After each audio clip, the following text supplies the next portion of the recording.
Mês de dezembro, o que lembra? Não fala Papai Noel, não. Presente. Jesus, legal, gostei. É que Jesus tem que lembrar todo mês, né? Todo ano, de um ano inteiro. Mas eu sei o que você quis dizer, entendi. Mas dezembro está geralmente associado a presente. É uma prática que não precisava dessa associação. A gente pode e deve presentear de várias maneiras durante todo o ano as pessoas que queremos bem. Não vejo porquê dessa exclusividade de ser o mês de comprar presentes, tendo em vista que isso é um processo meramente mercadológico, capitalista, que vai de paraquedas aí nessa mensagem natalina, que não tem nada a ver com o que a Bíblia ensina sobre o nascimento de Jesus, enfim. Mas, querendo ou não, dezembro é o mês que o pessoal dá presente. Também não tem pecado nisso nenhum. Você dá presente, está ótimo você dê presente. Inclusive, agradeço, se quiser me dar presente, também, tudo certo. Normalmente, ninguém nega um presente. Normalmente, quando você dá um presente para alguém, a pessoa que recebe, é normal que a pessoa sorria, fique até meio constrangida, né, por não esperar, talvez, aquele presente. Geralmente, uma pessoa que presenteia a outra é porque há algum vínculo, há um tipo de afinidade, né? Julgamos aquela pessoa especial, tanto aquela que está presenteando, quanto aquela que está recebendo o presente. Há algum vínculo aí, há um relacionamento, há algo especial que acontece aí, para que haja alguém que presenteia e alguém que recebe presente. Receber presente é legal, é uma prática gostosa, mas essa regra tem tido uma exceção, a regra do ninguém negar presente. Tem tido uma exceção quando quando nós falamos do presentão que Deus dá àquele que nele crê. Por incrível que pareça, muita gente nega o presentão de Deus.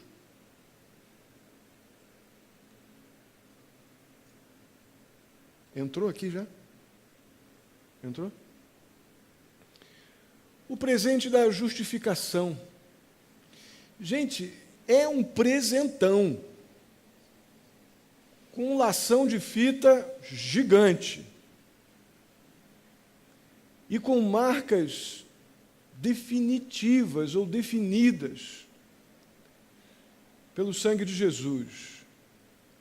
Por incrível que pareça, ninguém nega presente, mas quando Deus oferece o presente da salvação para aqueles que creem em Jesus como Salvador e dá o presente da justificação, um monte de gente até diz que recebe, mas depois larga o presente em cima da mesa e vai embora deixando o presente lá. Às vezes, né? Todo domingo à noite a gente vai embora, né? E volta e meia encontramos Bíblias pelos bancos, né? Encontramos algum material, apostila, então, nas épocas de acampamento, as apostilas dos estudos, tal. Como é comum a gente dizer, guarda a sua apostila, coloca seu nome, aí acaba o estudo, a pessoa vai embora e larga a apostila no banco. Que coisa louca é a gente receber esse presentão, crendo em Jesus como Salvador, a gente recebe o presente da justificação, que vamos entender daqui a pouco o que é esse presentão, e deixa no banco, esquece como se fosse um negócio legal, mas que não me afetou. O ser humano, e dentre esses seres humanos, um bom número de pessoas que têm até algum tipo de afinidade, algum tipo de conhecimento do Evangelho, tem uma dificuldade enorme em aceitar plenamente, de forma integral, o que o apóstolo João nos diz lá no Evangelho, no seu Evangelho, no capítulo 3, no verso 16, um texto que a gente conhece de trás para frente, frente para trás. Vamos ler juntos? Opa! Porque Deus amou ao mundo de tal maneira que deu o seu Filho unigênito, para que todo o que nele crê não pereça, mas tenha vida eterna. Por incrível que pareça, não somente o ser humano de forma geral, mas pessoas que até mesmo já dizem que conhecem esse texto, que têm alguma afinidade com o Evangelho, têm uma tremenda dificuldade de receber esse presentão. Isso é um presentão, irmãos. É um presente gigante. Sabe por quê? Porque as pessoas, de modo geral, elas não lidam bem com a verdade, ainda que usufruam dessa verdade bíblica imensamente, todo dia, querendo, reconhecendo ou não, mas as pessoas não lidam bem com a verdade sobre perdão de Deus pelos seus pecados. Irmãos, a gente ganha sem questionar muito um saco de pipoca, uma bala de iogurte, umas coisinhas assim, que a gente ganha e não pergunta muito. Mas quando vem um presentão, e a pessoa diz assim, é teu, a gente já fica perguntando atrás, quem é que vai vir atrás de mim, dizendo que eu tenho que pagar alguma coisa pro resto da minha vida. Está muito fácil. Aí Deus diz que mandou o Filho dele, o único Filho dele, para morrer pelo meu pecado, para que todo que crê nesta verdade que Deus decidiu, que poderia ser também a minha verdade, a verdade que Deus me deu para crer, e isso me daria perdão de pecados e vida eterna. Deixa eu ficar procurando em volta, tem alguma coisa aí que alguém vai me cobrar até a última gotinha de tutano que tiver no meu sangue e vão sugar. É bom demais isso. Tem que pagar alguma coisa. Ou então é apenas uma linguagem filosófica, é um pensamento positivo, mas que na prática não é bem assim, porque esse negócio de perdão de pecados é muito sério, é muito profundo, não dá para crer nisso desse jeito, dessa forma.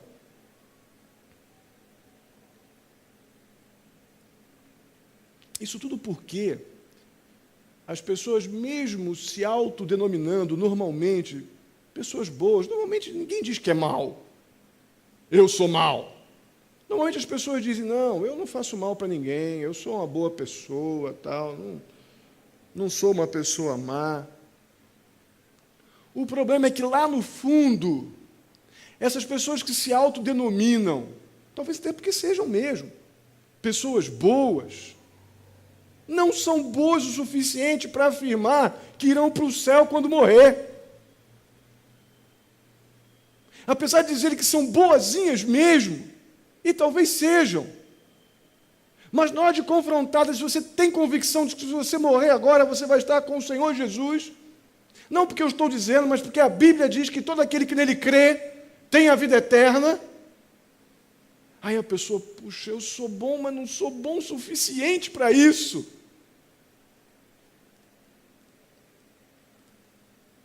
Mesmo que a palavra de Deus afirme que aquele que crê em Jesus, que aquele que crê que Jesus morreu pelo seu pecado tem a vida eterna, ainda que a Bíblia diga isso, a Bíblia afirme essa verdade, eu vou continuar pensando, puxa, eu não sou bom para isso tudo. Mas Deus não está dizendo seja bom para ganhar, a Bíblia está dizendo creia para ganhar a vida eterna e o perdão de pecados.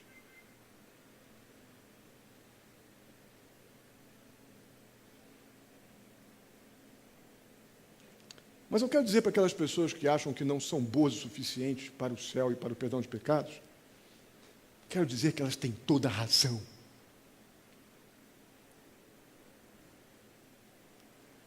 Ninguém merece ir para o céu. Não tem um bonzinho que vá para o céu por mérito. O céu realmente é um lugar de pessoas perdoadas, pessoas justificadas pelo sangue de Jesus e não apenas um ambiente de reunião de bonzinhos, mas sim um lugar de pecadores que receberam o presentão de Deus, por isso então tiveram seus pecados perdoados, tiveram a segurança da vida eterna, puderam passar a afirmar, depois de crer pela fé, que Jesus morreu realmente pelos seus pecados, não pela sua bondade. E por isso esses pecadores podem ter segurança de perdão de pecados e certeza de que, se morrerem hoje, irão para o céu. Irmãos, esse é o motivo pelo qual eu realmente amo a doutrina da justificação. Vamos fechar nossos olhos, vamos orar, vamos entender melhor o que é isso. Senhor querido, muito obrigado por cada pessoa que aqui está, pessoas que nos visitam, alguns que já vejo que já não são mais visitantes. Agradeço pela vida de cada um, ó Pai, e peço em nome de Jesus que o Senhor abençoe. Abençoa, ó Deus, com a Tua graça salvadora. Abençoa com a Tua graça libertadora. Restaura-nos, ó Deus. Ajuda-nos, ó Pai, a abraçar, a receber pela fé esse presentão, nos agarrarmos a esta verdade espiritual e nunca mais largarmos. Assim eu te peço, em nome de Jesus. Amém. O nosso dicionário Aurélio, mas antes disso, abra a tua Bíblia em Romanos capítulo 5. Romanos capítulo 5, dos versos 1 ao 5, inicialmente.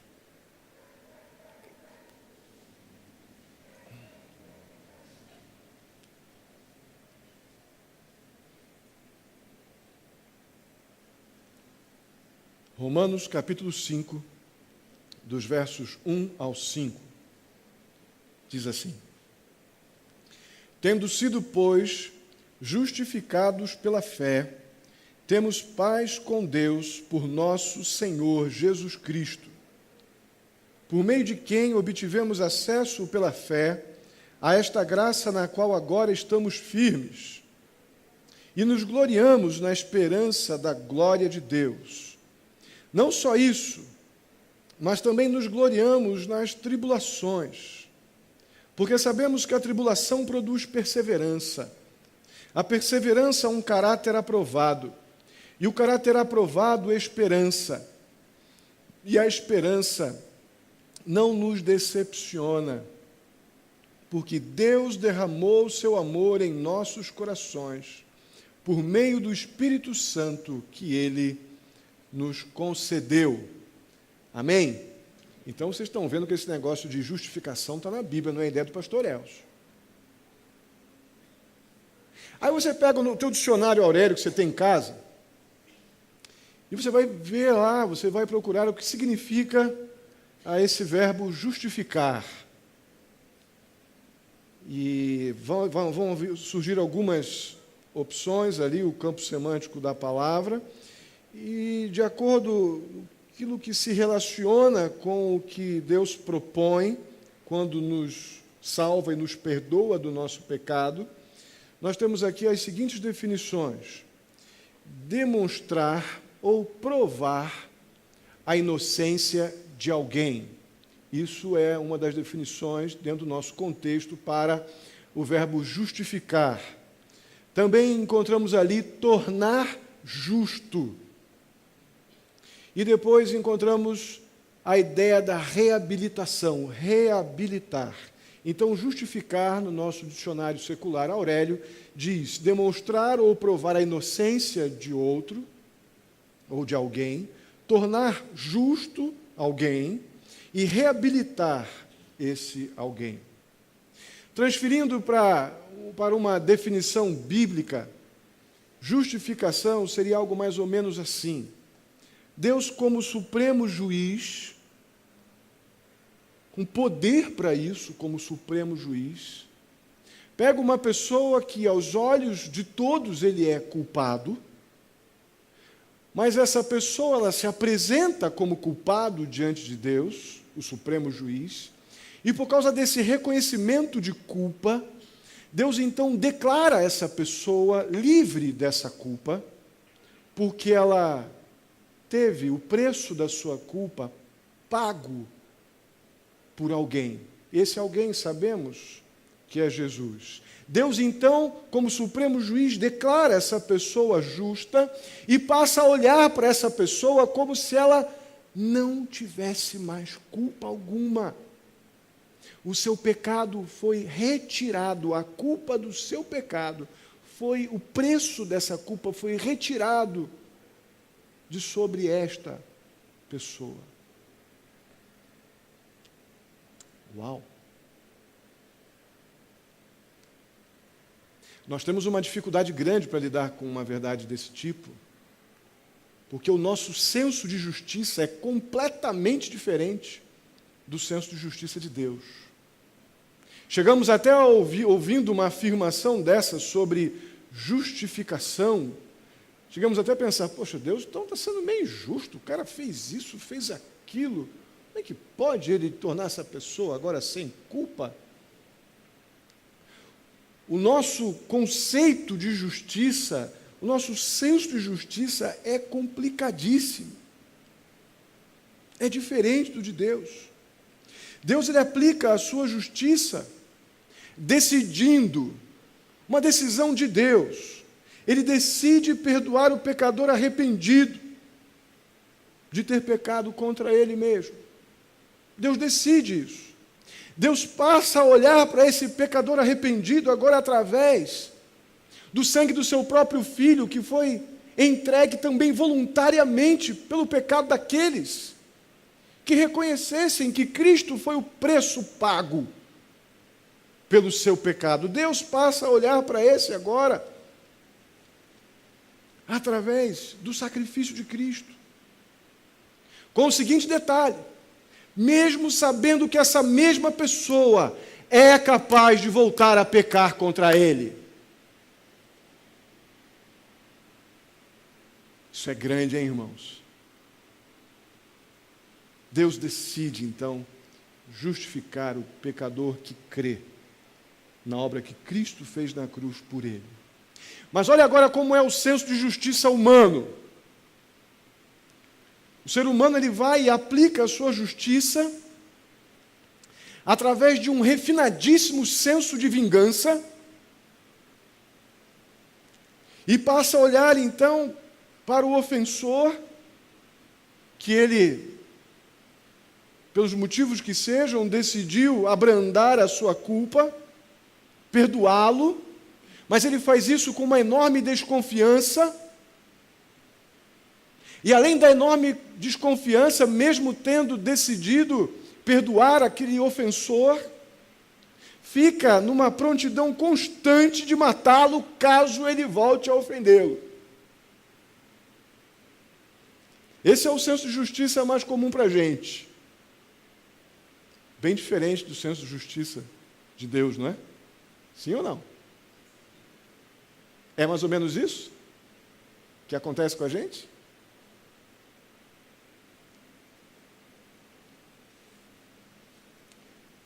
Isso quer dizer, então, que nós somos, irmãos, totalmente incapazes de reproduzir aquilo que Deus decidiu fazer por nós, por mais que sejamos super legais.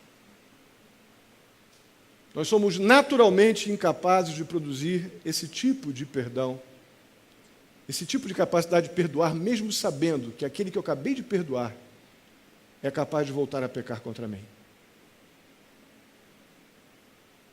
Não somos capazes disso, naturalmente. Precisamos do que Deus já fez por nós. Precisamos de crer nisso pela fé.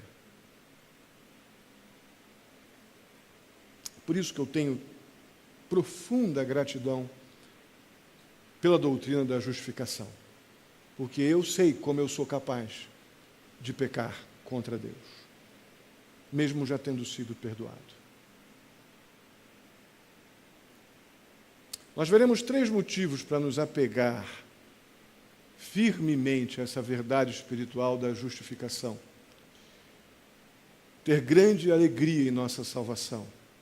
Porque também acredito que uma das coisas que nos faz esmorecer na fé, uma das coisas que nos faz ficar abatidos, debilitados diante das aflições que o mundo nos impõe, que as coisas que a gente, tanto aquelas que a gente procura e acaba lidando com consequências, difíceis, de decisões erradas que a gente toma, como aquelas coisas que a gente sofre sem ter procurado, mas que simplesmente bate a nossa porta e nos fere. Se a salvação não for uma alegria constante, nós seremos sempre crentes instáveis, crentes que dependem das coisas estarem correndo bem na sua vida para poderem amar Jesus e servi-lo alegremente. E não pode ser assim. Somente a alegria da salvação tem capacidade. A alegria de nos sentirmos constantemente perdoados pelo amor de Deus é que nos leva a um constrangimento diante desse amor tão grande, a batalhar para não viver na prática do pecado e a buscar o Senhor pela sua palavra, pela oração, pela nossa comunhão como igreja, servindo alegremente. Somente a alegria constante do perdão de pecados nos movimenta na direção de Deus e nos conforta, nos restaura diariamente para uma vida espiritual saudável e ativa na obra do Senhor. Veremos 3 motivos para crermos nisso firmemente. O primeiro deles é que a justificação, ela tem esse poder de reconciliar o pecador com Deus. Irmãos, uma vez justificados diante de Deus, através desse sangue de Jesus que foi derramado, dessa obra de Cristo que foi feita em nosso favor, a Bíblia diz que antes de termos essa convicção de perdão de pecados, nós éramos pessoas que estavam como inimigos de Deus. Aí você vai pensar assim, mas pastor, eu jamais, sou uma pessoa boa, sempre rezei, sempre orei, sempre que pude ir à igreja, jamais eu seria inimigo de Deus. Olha, meu querido amigo, irmão, nosso relacionamento com Deus, ele não é estabelecido por conveniência nossa. O relacionamento com o rei é estabelecido pela conveniência do rei. Então, para que tenhamos comunhão com Deus, não há outra forma de termos comunhão com Deus real, a não ser através do sangue de Jesus Cristo. E a Bíblia diz que aquele que não rendeu ainda o seu coração a Jesus Cristo como o Senhor da sua vida, a Bíblia diz que ele está contra Deus. Não é o pastor Elcio, não é a igreja evangélica, é a Bíblia quem diz. Na verdade, a Bíblia diz que essa pessoa ela é inimiga de Deus. Não haveria necessidade de reconciliação se não houvesse algo a reconciliar. E eu tenho que reconciliar uma circunstância de inimizade. É uma inimizade, é uma guerra, é um ambiente de luta que carece de reconciliação. Deus não ia dizer que eu preciso ser reconciliado com Ele mesmo se não houvesse um estado de guerra, de inimizade estabelecido. E o homem que ainda não se rendeu a Jesus como Senhor da sua vida, a Bíblia diz que ele é inimigo de Deus. Deus entregou Jesus para morrer pelo nosso pecado, para que essa guerra acabe, que essa inimizade acabe, que esse estado de inimigo acabe e eu possa então ter um passe de um estado de inimigo para o estado de filho, salvo, lavado, reconciliado pelo sangue de Jesus. Onde havia guerra em Cristo Jesus, passou a haver paz. Paz aonde? Não, eu estou em paz. Não, mas não é a tua paz, é a paz de Deus. É paz entre você e Deus. Deus não é mais aquele que diz, pode ou não pode. Não, Deus é o meu Pai amoroso agora, que diz, meu filho, você vai entender o que pode e não pode, porque você sabe que no meu reino, algumas coisas que você experimentava enquanto vivia separado de mim, não tendo a mim como seu Senhor, apenas como uma divindade, um ser do céu, uma força especial, um poder do alto. Não, isso tudo aí é balela que não me reconhece como Senhor. Mas os que me reconhecem como Rei e Senhor, sabem, percebem, porque o meu próprio Espírito revela ao coração desses, que agora creem em mim, como Senhor de sua vida, através do que Cristo fez pelos seus pecados, que no meu reino, a forma de viver no meu reino é a minha, não a dele, e não a sua. Então agora você tem paz comigo, você não é mais inimigo, agora você tem paz, porque você reconhece o senhorio, a autoridade, o poder e a nova vida que Deus estabelece para nós, quando nós o reconhecemos como Senhor e Rei. O verso 10 desse capítulo 5 deixa bem claro isso para a gente. Vamos ler juntos? Se quando éramos inimigos de Deus, fomos reconciliados com Ele mediante a morte de seu Filho, quanto mais agora, tendo sido reconciliados, seremos salvos por sua vida. O apóstolo Paulo está dizendo aqui, gente, se vocês ainda quando estavam na condição de inimigos, Deus decidiu entregar Jesus para morrer na cruz pelo teu pecado, para que todo aquele que nele crê não mais pereça, mas tenha realmente a vida eterna que Deus dá àquele que nele crê. Você nunca mais vai estar em guerra com Deus, você estará plenamente reconciliado. Meus irmãos, uma verdade como essa, ela não tem que ser compreendida para que creiamos nela. Não tem, não. Uma verdade como essa, ela é tão especial que ela precisa ser recebida. A Bíblia diz no capítulo 4, olha na sua Bíblia, capítulo 4, verso 16, que essa verdade precisa ser recebida pela fé, para que seja de acordo com a graça. Essa verdade ela precisa ser recebida pela fé, para que seja de acordo com a graça. Graça é uma coisa que eu recebo sem ter qualquer mérito para recebê-la. E a graça aí é a graça de Deus, que nos dá esse presentão de nos reconciliar com Ele mesmo, nos tirar do contexto de inimigos, para nos tornar cidadãos do céu. Paz com Deus através de Jesus. Mas eu quero destacar algo que está aí no verso 2. A última frase do verso 2. O apóstolo Paulo diz assim: e nos gloriamos na esperança da glória de Deus. Acharam aí no finalzinho do verso 2? E nos gloriamos na esperança da glória de Deus. Meus irmãos, me parece que Paulo aqui está absolutamente radiante por ter sido justificado pela fé, reconciliado com Deus.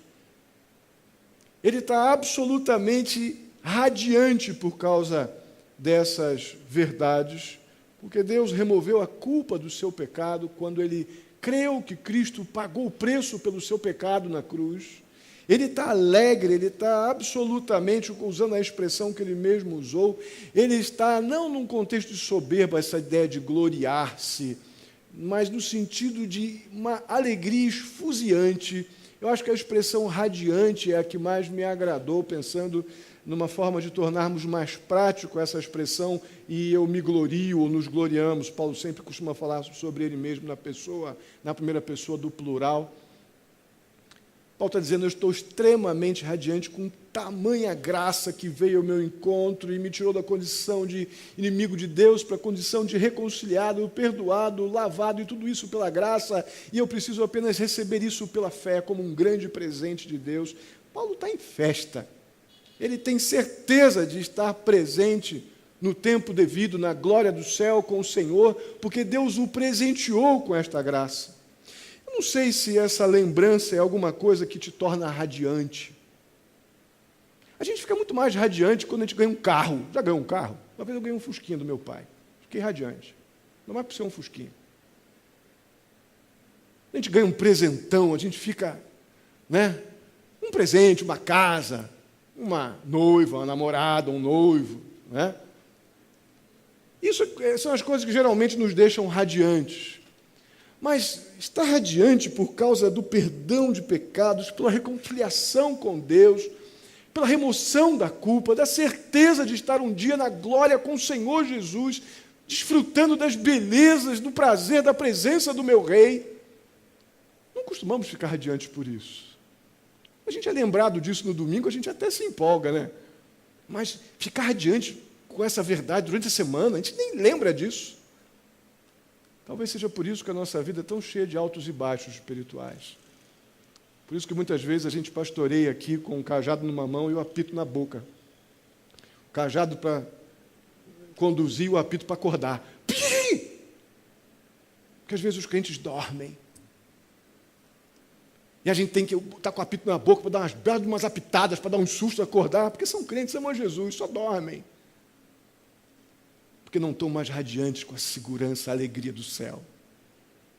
Com a alegria de terem sido justificados, terem tido a sua culpa removida, porque Deus decidiu assim, que salvaria pecadores, dentre os quais eu estava lá.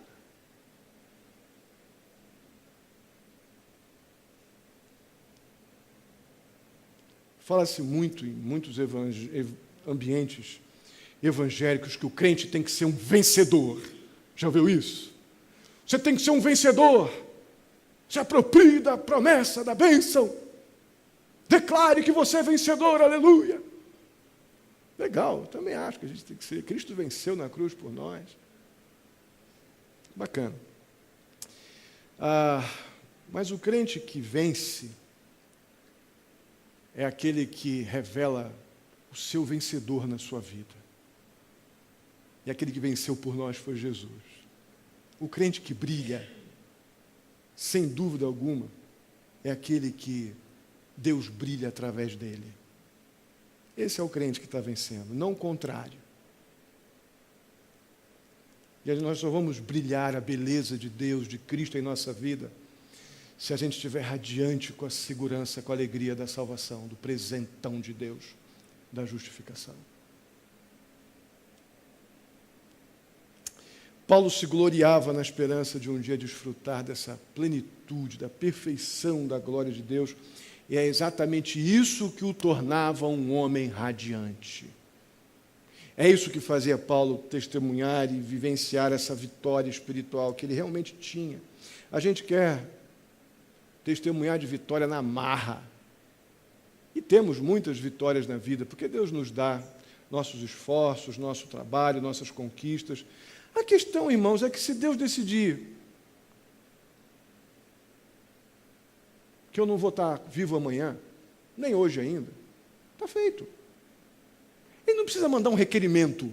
Olha, eu vou fazer um requerimento lá para o setor de óbitos, para ver se dá para fulano de tal não acordar amanhã. Deus é Deus. Só o fato de eu ter aquilo que eu pude buscar com o meu trabalho, pude ter a minha família e tenho as coisas, poxa, que grande bênção. Agora você imagina eu poder me alegrar e estar radiante, porque Deus, o dono da vida, o Senhor da vida e da morte, decidiu me dar eternidade com Ele, porque Ele removeu aquilo que impedia eu ter relacionamento com Ele como antes, na situação de inimigo. Deus decidiu remover a minha culpa, me justificar do meu pecado, apesar de eu ainda ser pecador. Gente, isso é para se andar de joelho pelo resto da vida. E estar radiante com tal verdade.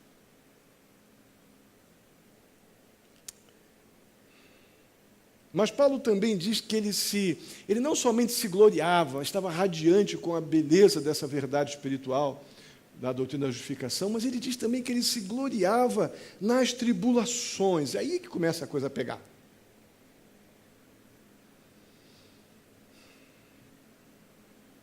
Tribulação, ele estava extremamente radiante na tribulação. Esse cara era doido.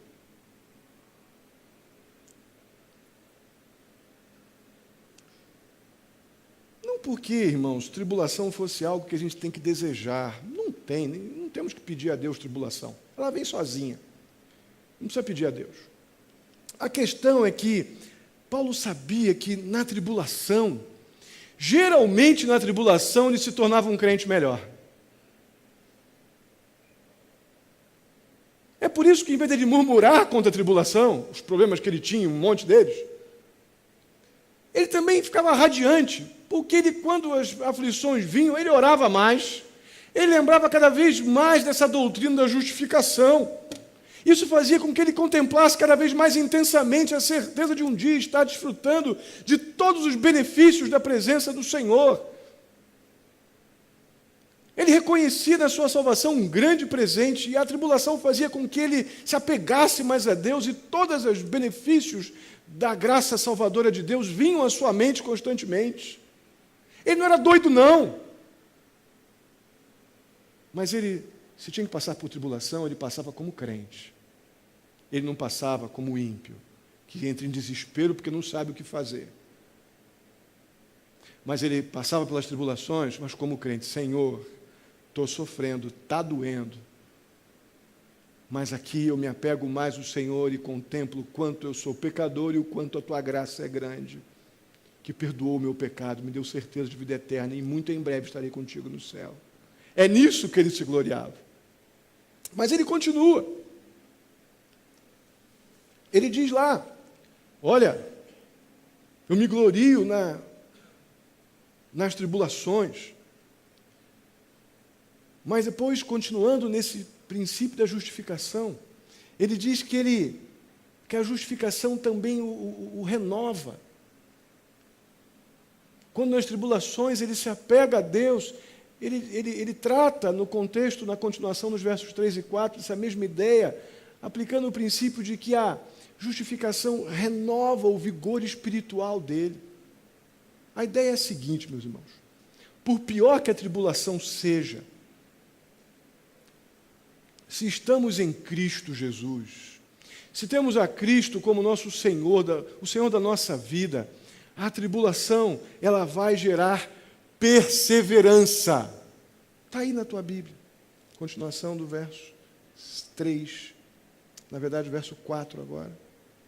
Não, verso 3 mesmo. A tribulação, ela produz perseverança.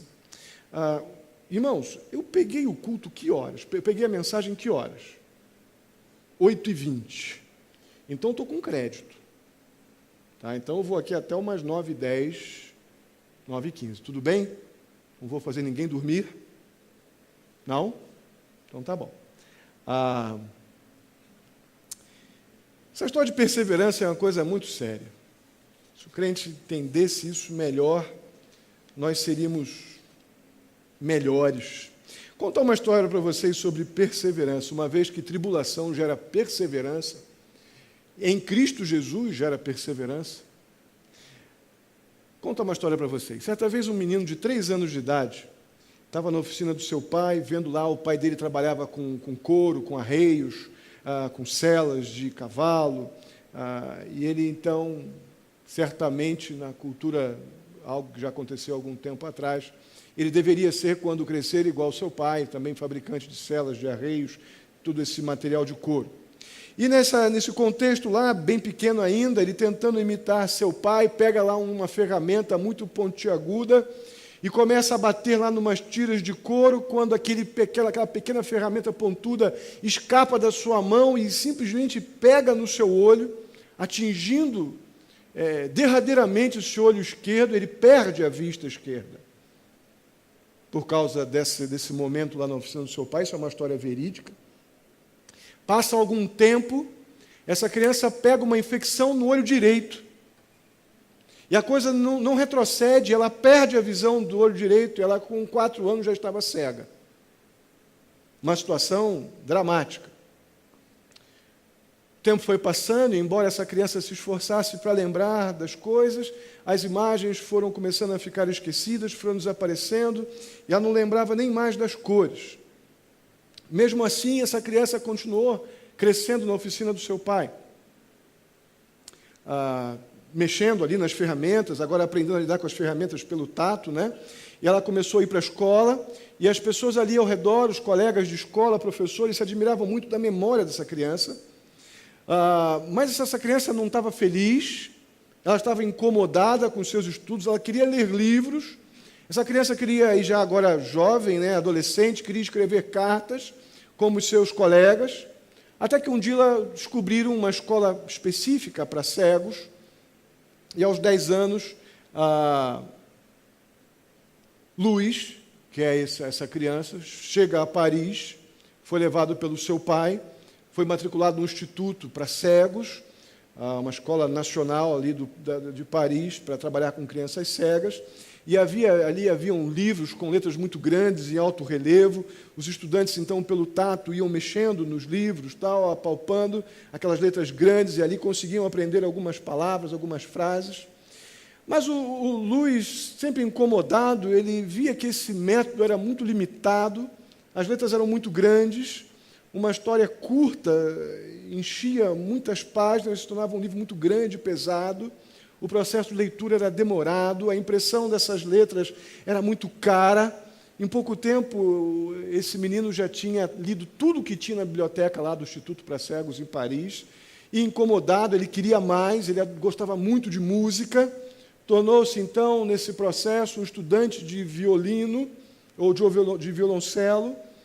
A música, então, aguçou muito o desejo dele pela leitura, ele queria ler notas musicais, mesmo cego, passava noites acordado, pensando como poderia resolver esse problema, até que ele ouve falar de um militar, de um ex-combatente, que havia desenvolvido um método para que as mensagens pudessem ser lidas no escuro. Na verdade, não é um ex-combatente, não, era um militar da ativa. E essa escrita noturna, ela consistia de muitos pontos nos papéis, traços em alto relevo, tal, e os soldados, então, podiam correr nos dedos sobre esses códigos, esses pontos e letras, pontos e traços, ir lendo ali, reconhecendo as letras, e assim os soldados podiam ler no escuro, e os cegos também podiam, pensou Luiz, né? Poxa, esse aqui é um grande gancho. Aí ele fez uma série de furinhos numa folha de papel com um furador bastante semelhante àquele que o cegou com 3 anos. Noite após noite, dia após dia, Luiz trabalhou no sistema desse Capitão Barbie, que tinha feito esse trabalho. Fez adaptações, aperfeiçoou, tal, mas houve muita resistência, porque as pessoas, as editoras que produziam aqueles livros com alto relevo, aqueles livros pesados e grandes, que não eram viáveis, eles não queriam perder esse ganho com esses livros grandes, já que esse sistema Barbier, ele fazia com que os livros fossem de menor volume, com um custo mais baixo, teve todo tipo de resistência. Os donos dos institutos já tinham gasto muito dinheiro com esse material, não queriam financiar esse material para que ele pudesse produzi-lo em maior escala, mas Luiz persistiu, até que o Louis Braille, depois de muita insistência, mostrando o seu método em todos os lugares que ele podia, as pessoas foram se interessando, a ponto de que, com 20 anos de idade, Luiz conseguiu chegar a um alfabeto legível, frases completas, um trabalho completo que poderia ser produzido em grande escala, e o método Braille estava pronto. O sistema permitia não somente leitura de livros, mas como também partituras musicais, e assim vai.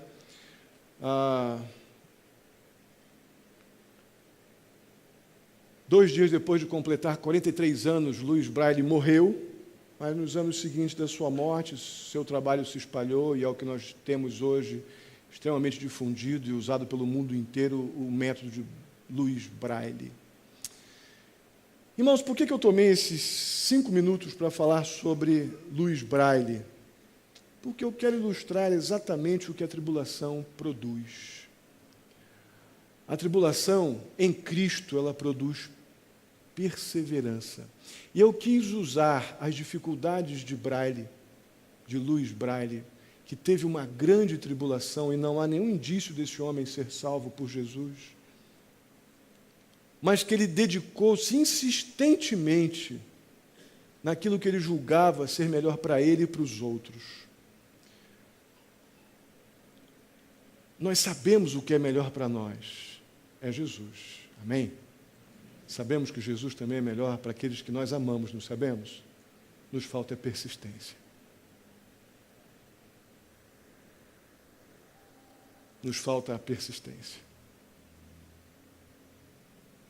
A tribulação gera persistência.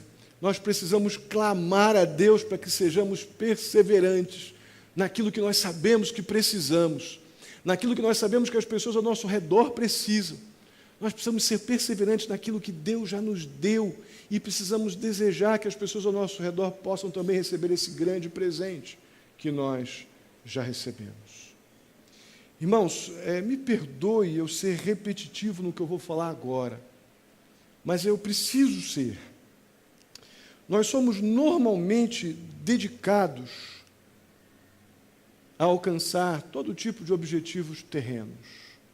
Se queremos comprar o carro, trabalhamos, nos empenhamos, trabalhamos de madrugada, corremos, fazemos hora extra, economizamos, passamos altos apuros, aflições e apertos, mas a gente quer aquilo ali, a gente fica. E alguns são realmente muito determinados, como o Luiz Braille. Tem pessoas que são muito determinadas, mas pelas coisas desse mundo que simplesmente perecem. Eu não digo que você não tem que ser determinado, você tem que ser bom no seu trabalho, você tem que ser dedicado nos seus estudos, você tem que ser bom mesmo por causa de Cristo. Tenho dito isso constantemente. Mas o problema é que não é na mesma proporção, não passa nem perto.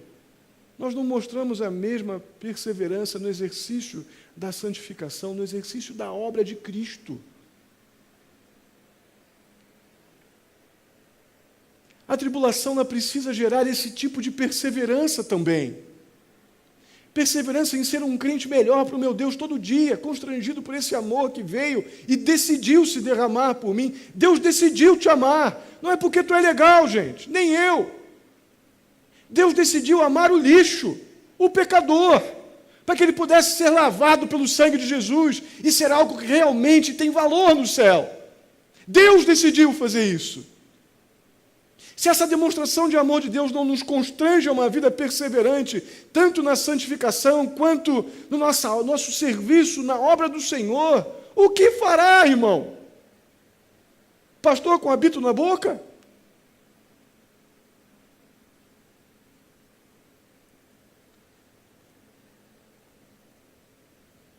Mas essa renovação do vigor espiritual, ela continua no contexto do nosso versículo aqui, que diz que a perseverança ela vai produzir também um caráter aprovado.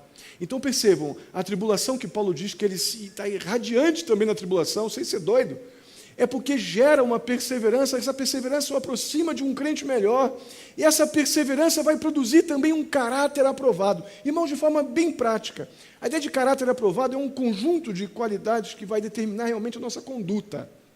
E pensando de uma forma prática, é coisa mais ou menos assim. Você não vai ter só cara de crente, você vai ter vida de crente também. É uma marca, você vai ter uma marca registrada de quem é o teu Senhor. Isso é o caráter aprovado. E o caráter aprovado vai produzir o nosso último ponto. Essa doutrina da justificação ela é maravilhosa, porque ela nos faz sentir amados.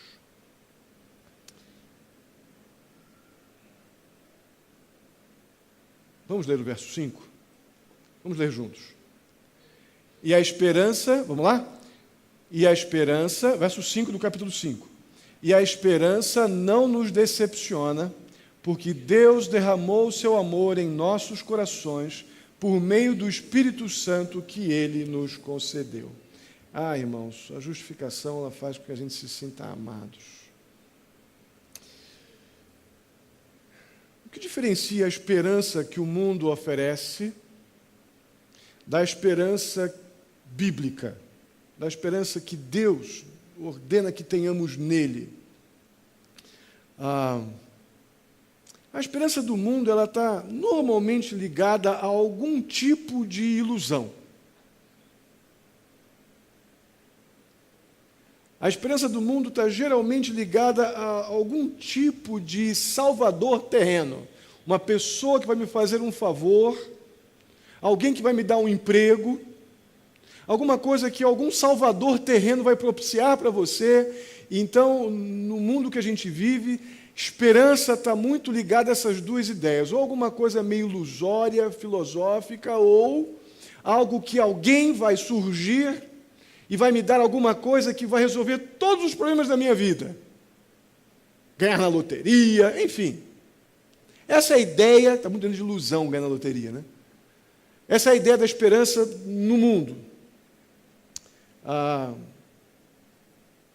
Só quero abrir um parêntese aqui, de que até pode ter pessoas, sim, que nos ajudam.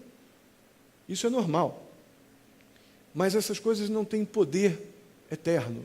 Tem poder temporário, não podem gerar uma esperança eterna. Já a Bíblia nos apresenta uma esperança que essa tem poder eterno.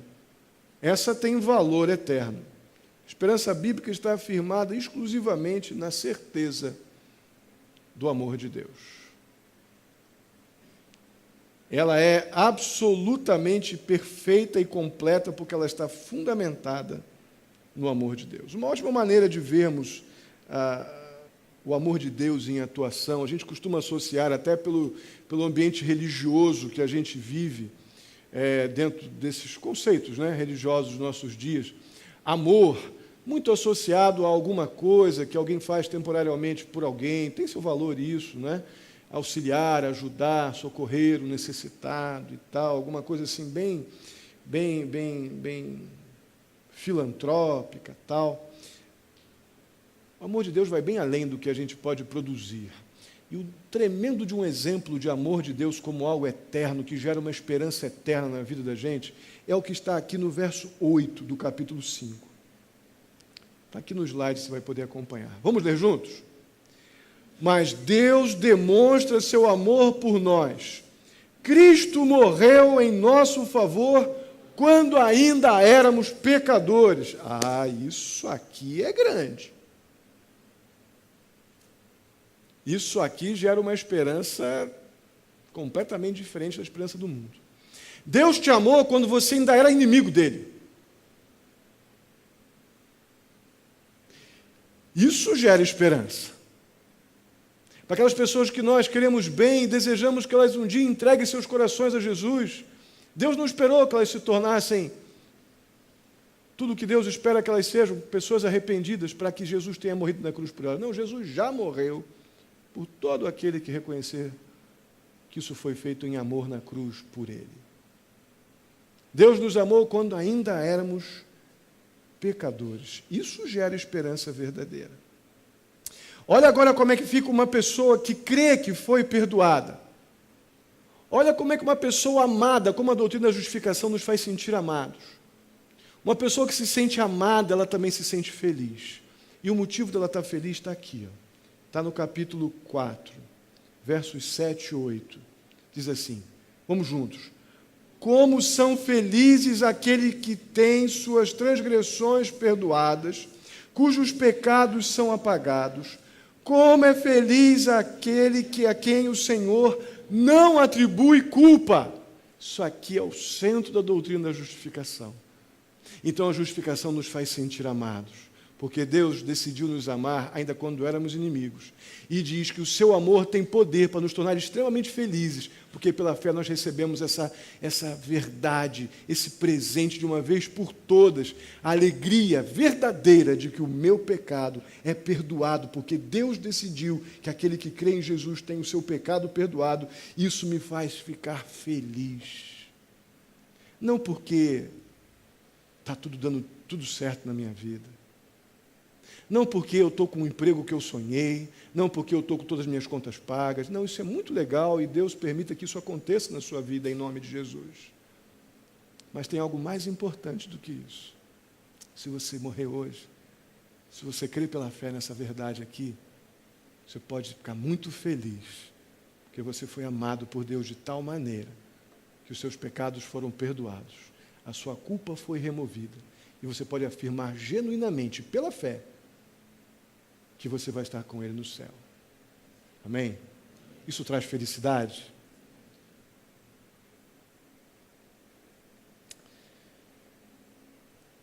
Meu irmão, para a gente terminar, eu quero dizer duas coisas mais.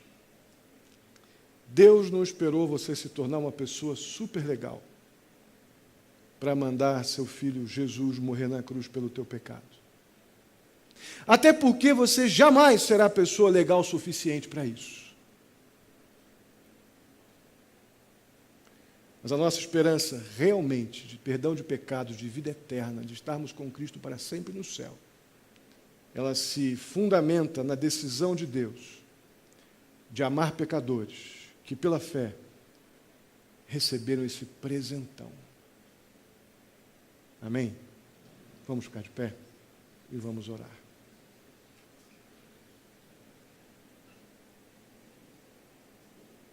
Feche seus olhos.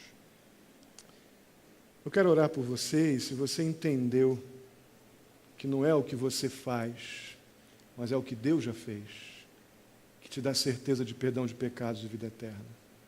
O teu papel é reconhecer que você é pecador e que Você pode tentar ser legal pelo resto da vida, que não vai resolver teu problema do teu pecado. Mas Deus fez isso mandando Jesus morrer na cruz pelo teu pecado. Se você reconhece Jesus como Senhor da sua vida e que isso já aconteceu por você, apenas receba o presente. Diga no seu coração: Senhor, eu recebo esse presente.